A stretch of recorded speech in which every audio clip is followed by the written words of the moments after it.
categórica al apoyo de los procesos judiciales que se están llevando a cabo ahora en todo el territorio.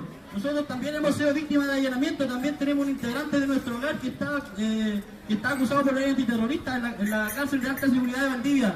Hemos sufrido allanamiento, persecución de todos los aparatajes de persecución, tanto en los hogares, tanto en los territorios. Así que el llamado es a los estudiantes, organizaciones a manifestarse, que tienen libre acción para manifestarse. Sabemos que todo pueblo oprimido tiene derecho a manifestarse de la manera que sea, que ellos lo estimen conveniente.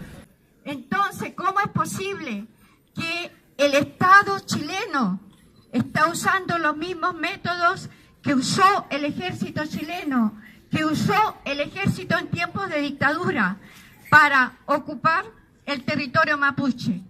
¿Cómo es posible que a gente inocente que hoy día pone en peligro su vida esté acusada de terrorista si ni siquiera ha disparado un tiro? ¿Cómo es posible que la sociedad chilena acepte la imposición de la ley antiterrorista sin luchar? Hoy día los últimos ríos libres en territorio mapuche están siendo encarcelados. ¿Encarcelados para qué? Para el gran monopolio del agua y de la madera. Por eso invitamos a todas las lamienes, a todos los lamienes que no son mapuche, a que se amapuchicen por el amor al territorio en que viven. ¡Marricho huevo!